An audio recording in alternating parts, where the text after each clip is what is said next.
Every generation likes to say the challenges they're facing are unprecedented.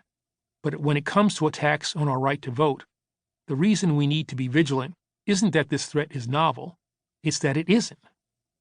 For most of America's history, democracy hasn't been the rule, it's been the exception.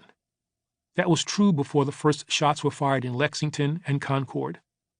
Back then, each of the 13 colonies had its own rules for voting. What they had in common, though, was that their elections didn't reflect the will of the people. There were exceptions, but for the most part, if you were Native American, you couldn't vote. If you were African American, you couldn't vote. If you were a woman, you couldn't vote. And even if you were a white man, you couldn't vote unless you owned enough property or paid enough in taxes. In this way, when America was founded, voting wasn't a right, it was a privilege, one our founders believed should be reserved only for citizens with white skin, both X and Y chromosomes, and enough land, cash, or bodies, yes, bodies, to their name. Exactly how much property you needed to own varied from colony to colony.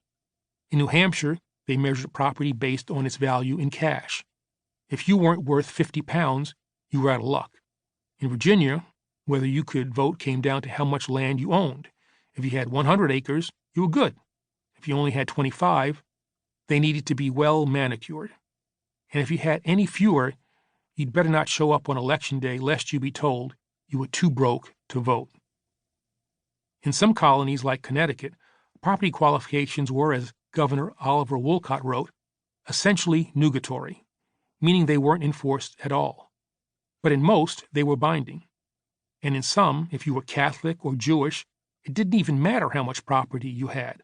Unless you were Protestant, you had no business casting a ballot. But while restrictions on the right to vote are as old as America, so too is the desire among Americans to be the masters of our own fate. That belief in the power of the people is what inspired the colonies to declare their independence from an empire. And in the centuries that have followed, generation after generation of suffragists have devoted their lives to making the dream of self-determination a reality for all. As you listen to the following chapters, you will recognize, as I do every time I reflect on the history of our country, that the expansion of the franchise was anything but inevitable. It was instead the work of Americans from all backgrounds, rich and poor, black and white, men and women, none of whom were perfect, some of whom you've heard of, others of whom have been forgotten, all of whom shared a conviction that they should have a say in how they were governed, even if they had to risk their lives to win it. Thomas Wilson Dorr was one of those Americans, but he wasn't exactly the kind of guy you'd expect to become a leader in the fight for voting rights. He was a rich kid who went to Phillips Exeter Academy for high school and became a Harvard freshman at 14 years old. A portrait of a populist he was not.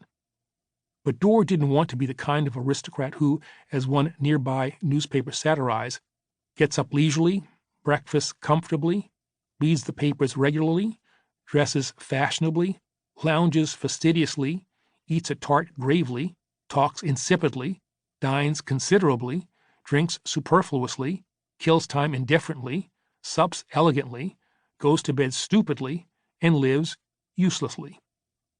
He much preferred to spend his time with people who had it worse than he did, people like Seth Luther, a self-proclaimed journeyman carpenter from Providence, Rhode Island, who helped convince Dorr that their home state was in need of a revolution.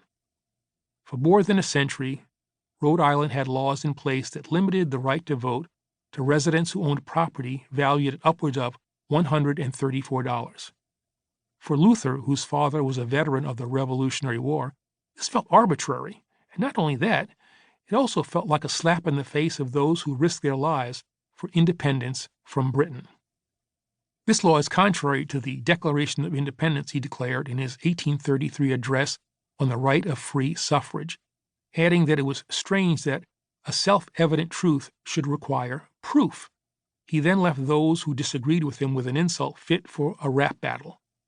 May all traitors, tyrants, Tories, and aristocrats never find anything but onions to wipe their weeping eyes.